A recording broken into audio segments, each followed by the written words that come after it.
Hello and welcome everyone to the National Council of Urban Indian Health's Peer-to-Peer Solutions Center, UIO Health Information Technology Technical Assistance Support. My name is Tiffany Stark and I'm one of NCUI's Public Health Program Managers. And we also have my colleague Micah Grant Hunter up on the line as well. She's one of the Public Health Project Coordinators. And we definitely want to thank you for volunteering your time with us today to participate in today's discussion. We at NCUI definitely appreciate your willingness to share your UIO's experiences with your health information technology and EHRs. We do understand that this could be sensitive, especially during the pandemic, but this is a safe place and feel free to share as much as you feel comfortable sharing. There are no right or wrong answers, and we know everyone's in a different place with capacity in regard to the HIT and EHR experiences. So this is a chance for all of us to learn from one another. Again, we're very pleased that you could join us today. Your feedback is very important to us to allow us to further understand your needs around EHR and health information technology and how to better support them. If you do have any IT difficulty during today's call, please chat directly to Comms and Events and Lamar can further assist you. And finally, if you could, please enter your name, UIO or external organization and any tribal affiliations into the chat box. That way we can get to know each other while also counting your attendance. And before we begin, we would just like to review a quick few of the housekeeping items. So please, if you do have video capability, enable your camera. That way we can have a more interactive environment. And also please note that the microphones are muted, but you will have an opportunity during the open discussion section to answer some questions that you have. And also raise your hand at the bottom if you'd like to be called on. Or just unmute if there's silence and pop in. And our chat box will be monitored, so please feel free to drop any questions or comments throughout the presentation, and we will address them at the designated time. And just to note that this session is recorded for educational and quality improvement purposes. And again, just a quick reminder to fill out the evaluation for this session. This definitely helps us better support our UIOs in the future with any other learning materials that could be helpful. And we do want to have a quick acknowledgement. So this project is supported by the Centers for Disease Control and Prevention of the U.S. Department of Health and Human Services as a part of financial assistance award totaling $100,000 with 100% funded by CDC and HHS. The contents are those of the authors and do not necessarily represent the official views of nor endorsement by CDC, HHS, or the U.S. government.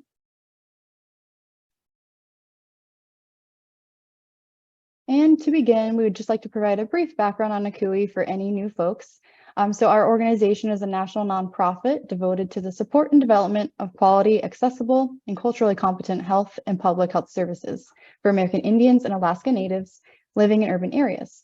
We represent 41 Title V UIOs under IHS and the Indian Healthcare Improvement Act, and we strive to improve the health of over 70% of the American Indian Alaska Native population that lives in urban areas, supported by quality, accessible healthcare centers. And as we take a look ahead as to what we'll be discussing today, so we do have a fun little Kahoot activity to get the brain going and our, all of our ideas. And then we will have a quick breakout session, about 5 minutes, to pull together as a group and see what some common challenges are. And then we will have a lecture by our SME, James Spillane, and then we'll have our open discussion. Alrighty, so now we'll move into the Kahoot activity, and I'll pass it over to Micah. Hello, everyone, and thank you for joining us. If you've attended one of our events previously, you may have played our Kahoot game. It's really simple. So what we'll do is you can either go on your computer or on your cell phone and go to kahoot.it. And in a moment, it'll show you the game pin and we will be able to get started. So if we could go ahead and switch over to the Kahoot.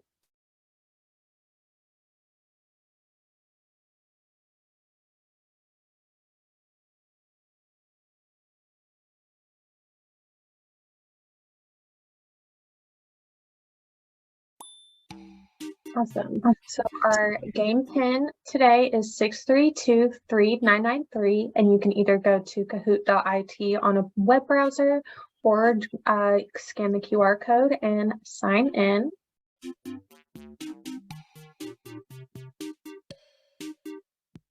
we'll give everyone just a minute to get logged in.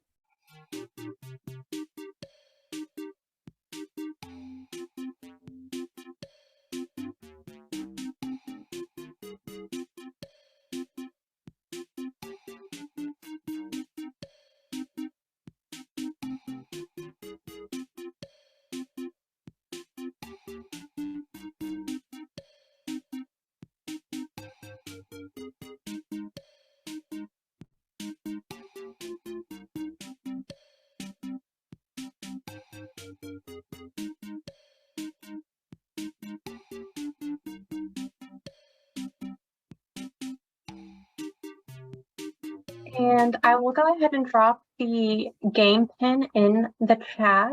In case someone doesn't quite get in, you can still join us after we've started.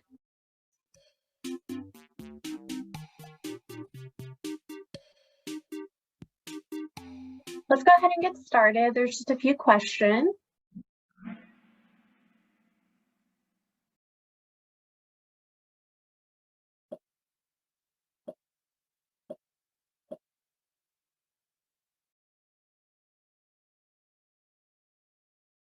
All right. What type of EHR does your UIO facility use? A commercial off-the-shelf, RPMS, or both?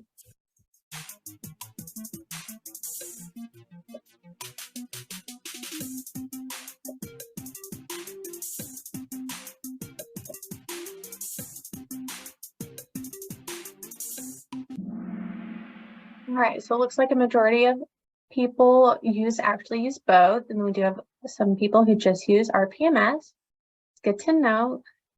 We can go to the next question. Please select your facility type. Full ambulatory, limited ambulatory, outpatient and residential, or outreach and referral.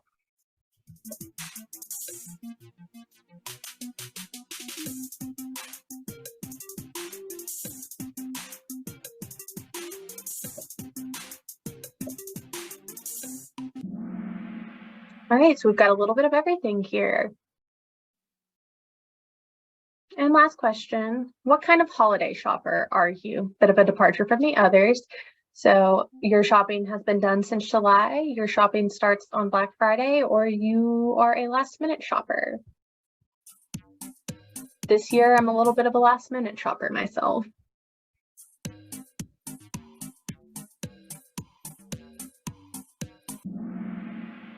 A lot of people wait till Black Friday to get those sales. Yeah. Well, that does it for our game. Thank you all for participating. We just wanted to have something a little fun to get started, and I will turn it back over to Tiffany.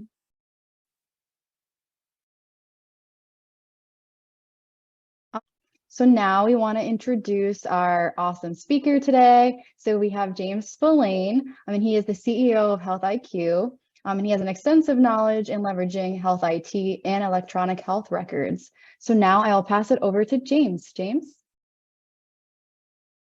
Awesome. Thank you so much. It's so weird. That's so weird, the questions that you asked about data, because that's a lot of what I'm talking about today, is creating data feedback loops. So information feedback loops to the staff and to the organization that kind of tell us maybe there's a process broken, maybe there isn't. So that's kind of what I wanted to talk about today, and actually talk about the funnest aspect of all the work that I do, whether it's creating policies and procedures or like trying to work with EHRs to make them better fit us and our systems, or configuring care teams.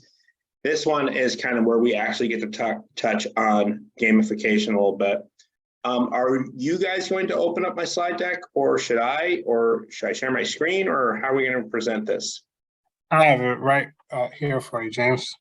All right, let's get that slide deck going then. All right, so this, again, like I said, this is the funnest part of all the work I do. This is the cherry on top, end of the day kind of fun thing. So this is a gamification. So I'm going to talk about taking data and using it kind of in a different way to actually engage the fellowship of your community and your organization. All right, next slide. So a lot of what we do for over the years, work has had this very negative, like just the name is like, oh, I shouldn't be happy at work. Oh, I should be working hard, keep my nose down, et cetera, et cetera. But reality is I think we can associate it more with fun, like a place to go and be social and be around our fellow coworkers, and not get away with these kind of move away from these more negative thoughts. Even like all the aspects of the word, like you're gaming the system, you're a player, that's negative. Work can be fun, and I'm going to talk about that a little bit, and how do we make it fun and how do we engage folks. Next slide. So I believe we as people overcomplicate almost every single thing that we do. I mean, we have meetings to have meetings. We have meetings after we have meetings. And what we should do is just kind of look at like, well, what's the relevant information? I saw in the chat box, we have so much data, we have so much information. Yeah, what information is relevant to us? So what is the aim? What are we trying to do? What measures are we going to measure to make decisions for the future? So I'm going to talk a little bit about some very simple things: people, feedback, and fun. All right, next slide. So when I went to the Institute of Healthcare Improvement, and it's right there in Cambridge, right there on the Harvard campus, really great, overlooking the river, get the guys out there rowing and all that cool stuff.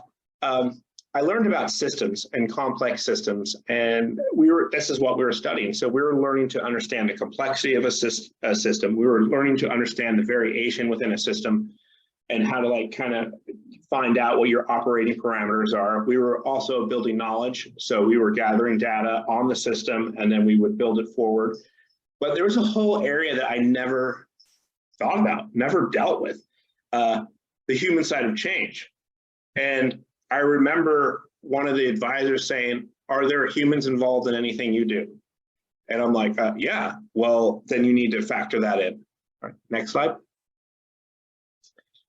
So factoring in humans, well, this was like that. Now you got to imagine my mind's kind of exploding, because I'm more down into the data of everything, and all of a sudden I'm thinking, oh yeah, there's people involved in every single aspect of what we do.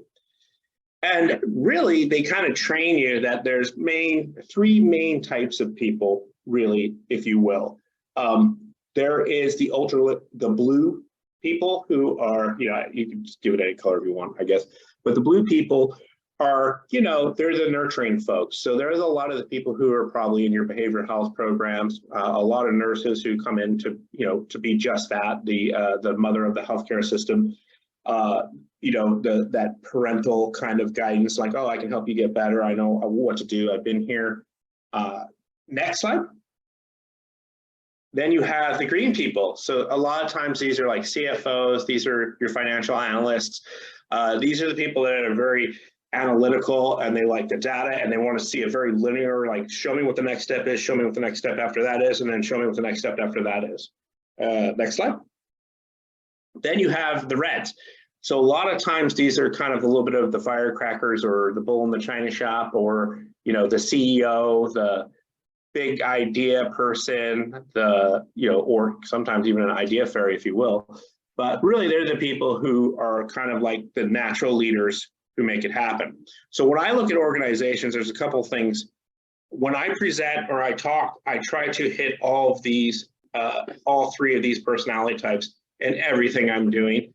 But also, if I see an organization that is stuck, normally one of those are missing from the organization. So I need to either bring nurturing into it, I need to bring data into it, or I need to bring a red into it to like kind of push it forward, because there's too many of the similar type mindsets that are kind of working against each other.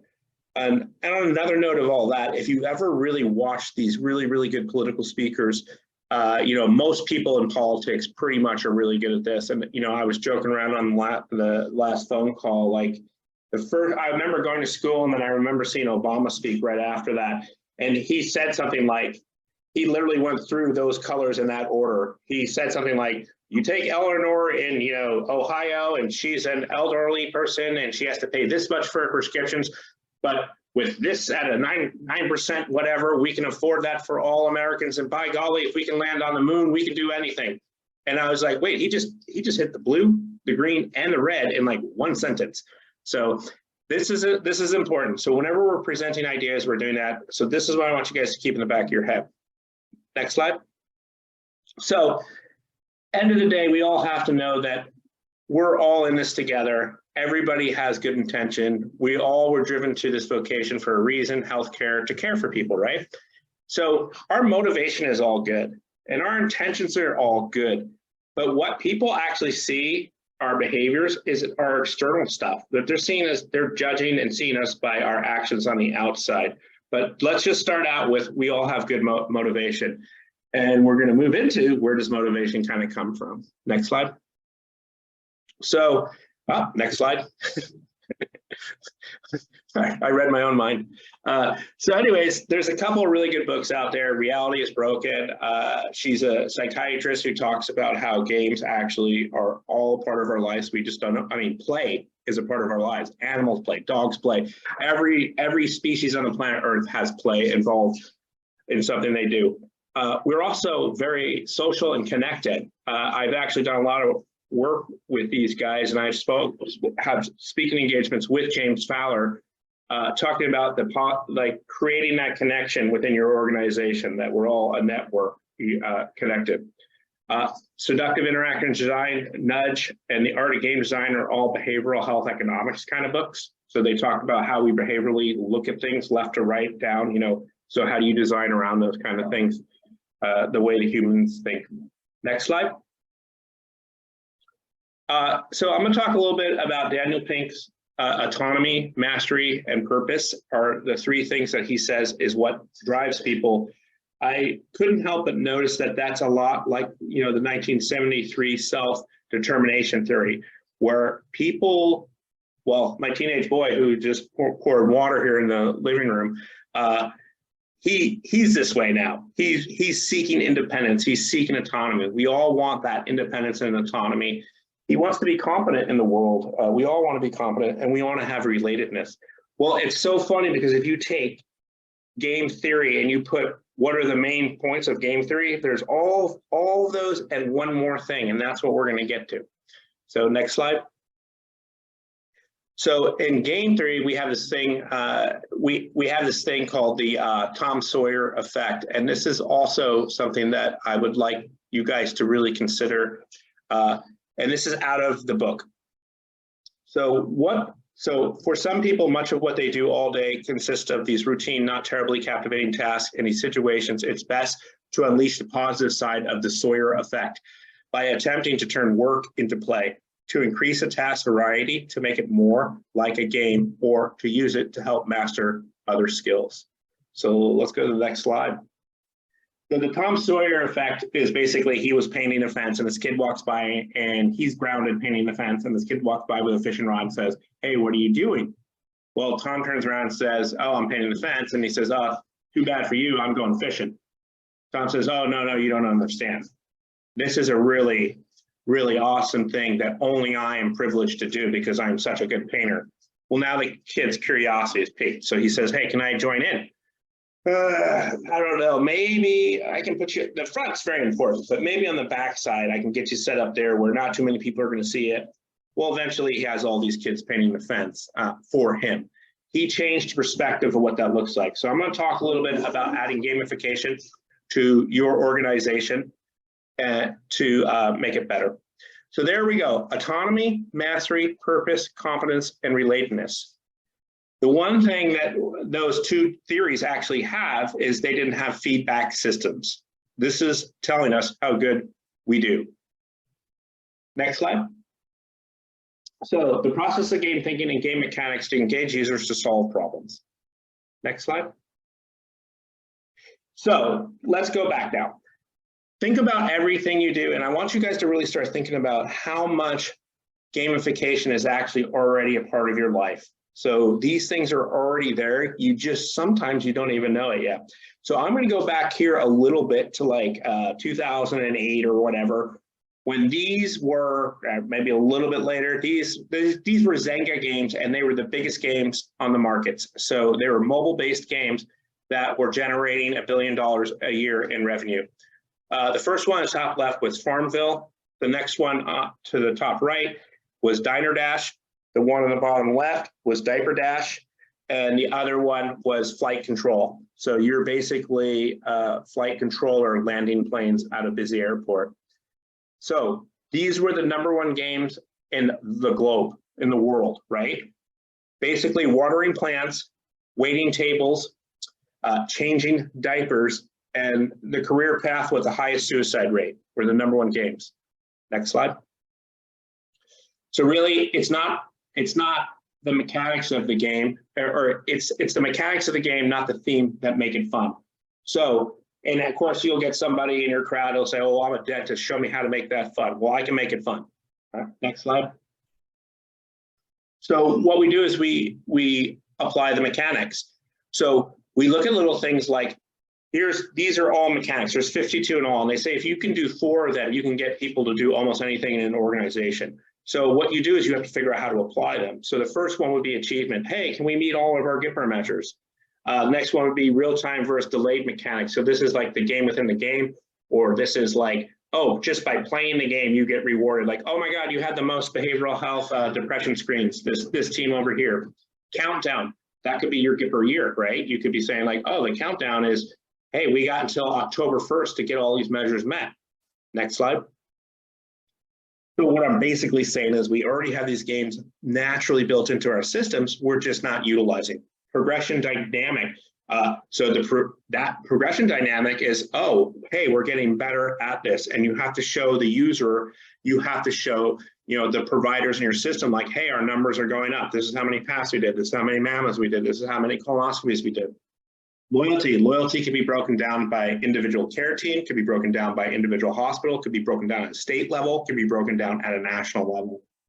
Epic meaning, we're in healthcare. If we can demonstrate or prove that we've made someone's life better or easier, or even saved a life, or had an early diagnosis or something like that, that's epic meaning. So all the elements and all the ingredients for gamification is already built into healthcare as a whole. Next slide. All right, so here are the common traits. And again, we're going back to like, there's one kind of missing ingredient. So we were talking about data. I'm going to go a little bit into that a little bit, to how to choose the right data, but you have to have goals, you have to have rules, and then you have to have a feedback system, and then voluntary participation. So we can all pick and choose our jobs. We can go get another job somewhere else. So we kind of are choosing where we want to be. So we kind of have rules and we got goals. What we need is better feedback systems. You would never go to a basketball game without a score clock. What does it look like? Just a bunch of squeaky sneakers and people going up and down the court throwing a ball in the hoop. No, we create these things so we can create drive and engagement for the user population. Next slide. So again, information leads to action. So you would never drive a car without a dashboard. You wouldn't know how hot your engine is. You wouldn't know how fast you're going. You wouldn't know how much gas you have. And what happens if the gas goes down? We get the information, then we have the action. We pull over and we get the gas. So I would like you guys to look at all information in our healthcare systems actually lead to actions. They lead to these feedback loops lead to actions that actually help us process stuff. And I'll talk a little bit about that in the future here. Next slide. So here are 2 examples of how IHS EHR is providing game mechanics and real-time feedback. Next slide. So #1 is the little red clock. Most of your electronic health records probably have certain things that are like indicators, the check engine light kind of things.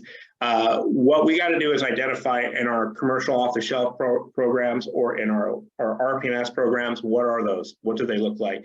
Well, here's one. It's the little red clock. When that thing is red, my providers are constantly trying to turn that thing blue. And if something isn't going blue for them, They aren't turning like the PAP off. I'm actually getting a feedback loop within a feedback loop. They're getting the feedback that they need to do the PAP. They've done the PAP and it's still red. And now they're giving me a feedback saying, hey, James, you have the wrong CPT codes in there or something. You need to go in there and change it because I did this. So again, fixing the system from creating feedback loops. Next slide. All right, so there it is, red. So it's telling me what I got to do on this person: the alcohol screen, the domestic violence, and the PAP. So when I'm rooming this patient, I am literally saying, all right, these are the things I want to turn that blue. So I have to do an action to do that. So I got the information. Next slide. Here's another example of, all right, I have other tools like eye care where I can look at whole populations and I can say, oh, these are all the people who are due for a depression screening. These are all the people who had a depression screening. And I could start to create report cards slash, whatever you want to call it, dashboards for my providers. Like, dude, this is how many you did. This is awesome. Good job. And now we can start to bring in the elements of gamification. Next slide.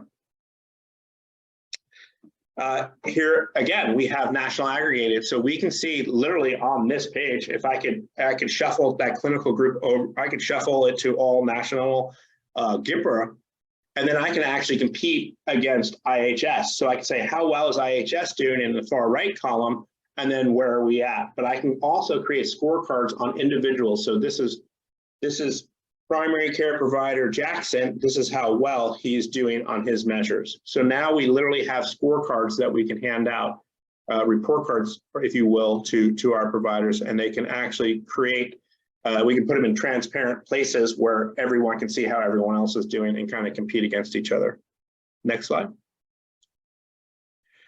Here's one. And so as an improvement advisor, when I look at this, I'm really seeing a couple of things here.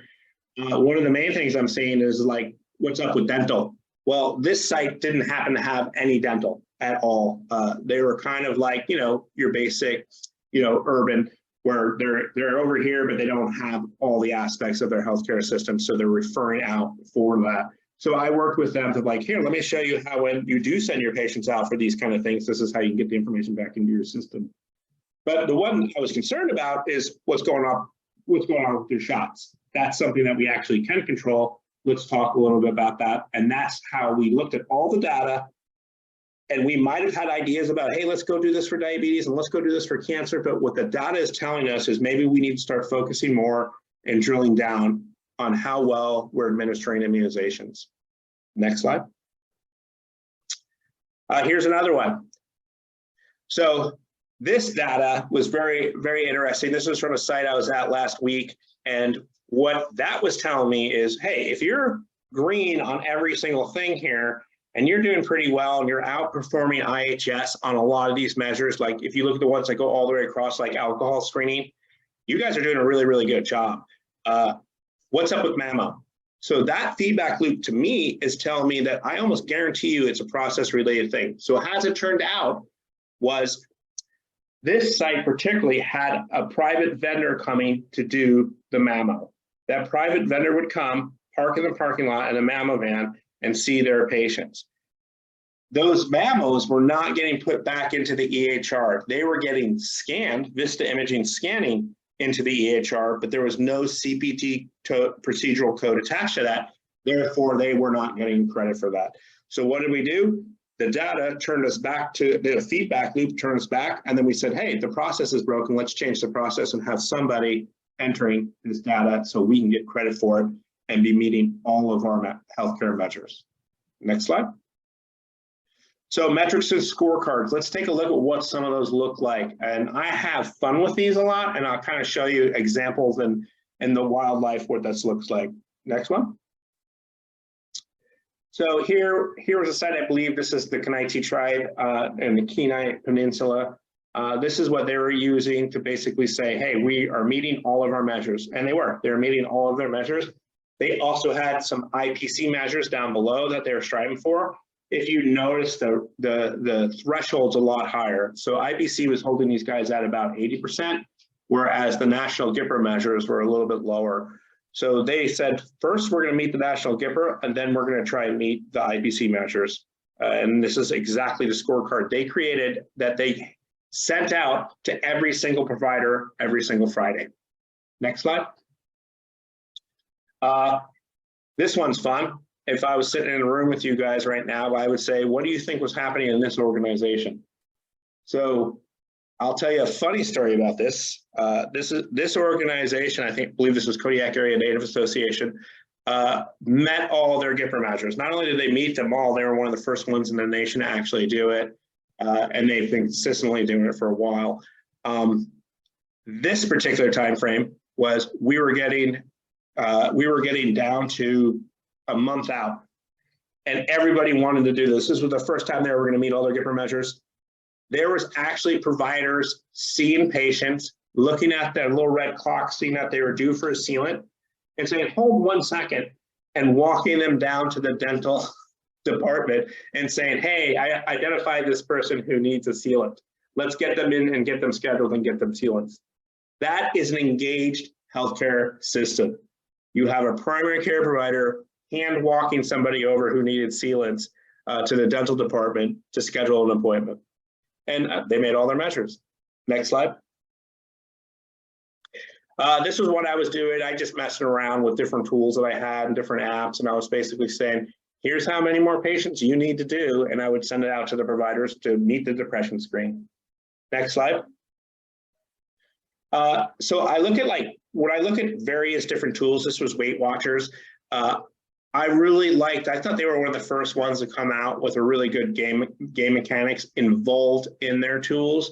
So not only did it give me multiple stimuli of feedback, but it also just was cleanly designed, and I can do multiple areas. So like automatically, just by seeing the liquids, I automatically want to drink that many liquids. I automatically want to have this many fruits. I automatically want to take a multivitamin. But you'll also see in the next slide, you're going to see what we call run charts. So let's go to the next slide. So run charts are extremely important in programs because you want to show the numbers going up or know when the numbers are going down. So here was one. So I was 225 and I did not like that at all. So I wanted to lose weight. This actually motivated me because I wanted to go in and put in the new weight. It literally motivated me. And then they give you little awards along the way, like, dude, congratulations on the 5% thing. Hey, dude, congratulations on the 5 pound mark. You know, congratulations. So it's given me good positive feedbacks that keep me stimulated, keep me engaged in the game. Next slide. And then these are bigger feedbacks. These are organizational feedbacks that we were getting. So after we did all of these things, so we worked with clinical reminders and our computer systems, and we upgraded them, and we got on our electronic health record, then we trained the staff and evolved the staff, then we created policies and procedures. And then this was kind of the final feedback loops where we were basically showing how well we improved the system to our board of directors and stuff like that in publishing. Next slide. So earlier, we kind of were, in the chat room, somebody said, we got so much data, what do we measure? Well, first we look at the data and then we see where those low parts are, and then that's where the things that we want to focus on, right? So dental sealants would be, why were those so low in the first place? The immunizations at that other tribe, why was that low when all the other ones were, green? So we say, what are we going to aim? What is our aim? What is our goal here? We want to improve it, right? Then what measurements are we going to use to monitor that? So again, this is the feedback. We let the data point us in the right direction, and then we let the data steer us in that direction, keep us on course, if you will. And then we look to see, are we making a change? That's the run graph. That's the feedback loop of run graphs. Next slide. So we had problems in Alaska. We had high tobacco use rates, extremely high. If you look at the Aleutian Pribilofs, they're at 63%. Like I was joking around the other day, so that's like Mad Men, the TV show, like everybody smokes. So we had work to do. Next slide. So what we did was a series of feedback tests. So what we were doing was looking at how well, if in this month we hand out all the flu stuff, does it raise the numbers? In this month, if we hand out the tobacco quit numbers, does it raise the numbers? In this month, fetal alcohol syndrome. And what you see here is a direct measure of the month focus that we were doing, and you see the numbers go up when we focused on those measures. So when we gave that information back to the teams, they increased their screening rates. Next slide. So here's what it looks like. So first we would talk about it, the numbers would start to increase. Then we'd actually send the data out to the directors. Then we would send the data out to the teams. Here's who's coming in, here's who's due. And then we would just give them the final push of just like showing them all the data. And then you see the increases correlate with these key points in the system. So by creating these feedback loops in a 15-day period, they went from not meeting the tobacco quit cessation measure to meeting it, just by giving them the feedback. Next slide. And then again, these increases happen across your system. So if you have a measure of the month, like you're focusing on this area 1 month, and this one, the next one, and this one, the next one, over time, that whole entire system will change. And these are the kind of changes that we were getting in our systems when we compiled all of these processes together. So earlier talks that I had, we talked about the care teams, we talked about EHRs and how to use them. Then we talked about policies, and now we're talking about the final loop, the feedback systems. Next.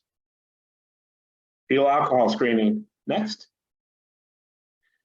This is system change. So this is showing how much applying all of these mechanisms to our healthcare system changed our system. Every single measure benefited from this whole entire putting the pieces of the puzzle together process.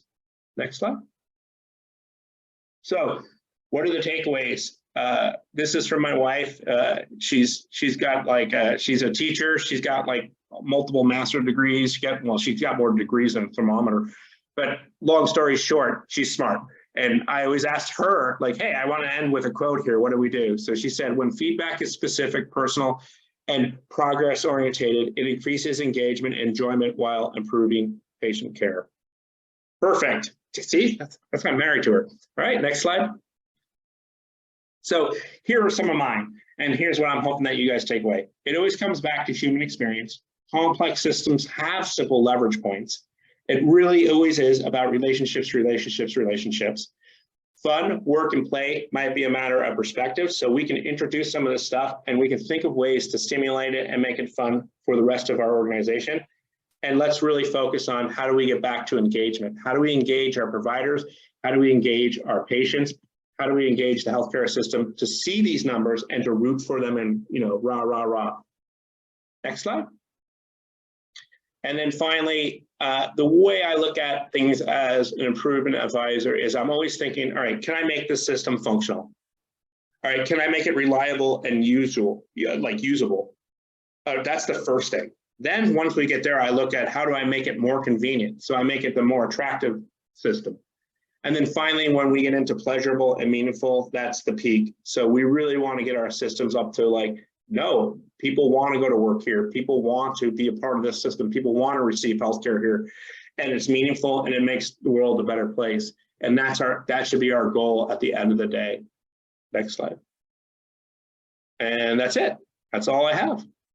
I don't know if you guys want to talk more about this, I totally can. I can give you whole examples of gamification. Like, for example, you never go out for a run without measuring the time or the distance, but you don't just run like Forrest Gump across the country. You actually create these games to yourself, right? So I always think about how it's a part of our life. All right, thank you guys. Any questions? Awesome. Thank you so much, James. Great presentation. A quick question. So how do you recommend getting staff on board with the fun and gamification when it comes to work, if they're more of the older soul and used to, you know, work is work? Yeah, that's really hard. So, and I've experienced that. I mean, I've gone to places where I've had old school doctors, like I'm the consultant on site, and they walked up to me and just said, hey, we're out of coffee, go make some more coffee. And you're like, whoa, okay, I guess I'm going to make coffee. No, yeah, so it's like, how do you engage these folks? One of the things I've noticed about, especially about like providers, is they're pretty type A personality. They're very competitive, right? So you don't even have to say what's wrong, just post it. So you give them their numbers, and then if you could especially give them numbers where they're seeing the other providers, so back to back, those numbers will all actually increase. Nobody has to say anything. Just giving that feedback loop to them, they'll see what's going wrong and the system will actually get better. So that's probably like my first level, if I have some sort of resistance in the level. But really it's approaching, I look at all this data, and what we normally do in organizations is we say, what are you doing wrong? And we kind of pound it into their head, right? No, how do you become a cheerleader and say, this is what we're doing right? And then hopefully it will spread to the other areas we're actually weak. So look for the wins, look for the cheerleads, use data to cheerlead and to pump up an organization, not to show them what they're doing wrong. Positive reinforcement, that's it. Great, thank you so much for that. Anybody else have any questions for the presentation or just any other thoughts that came about following that?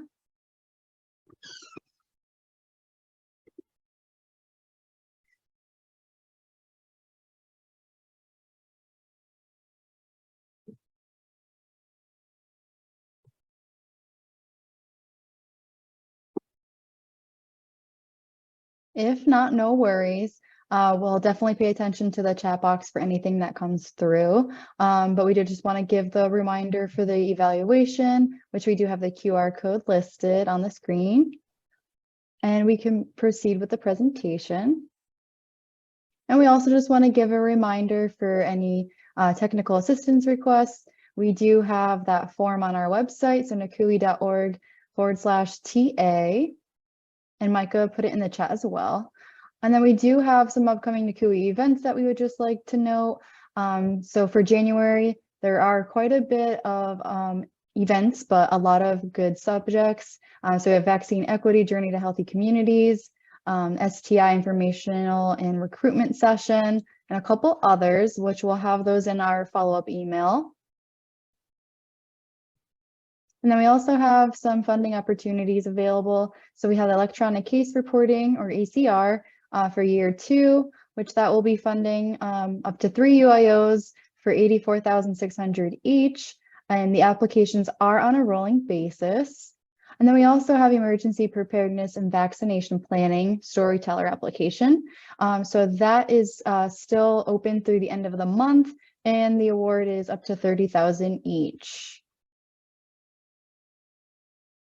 And again, we just want to thank you for taking your time today, for spending that with us. I also want to give a big thank you to James. Great presentation, very fun and interactive. And thank you all for joining. I hope you have a happy holiday season.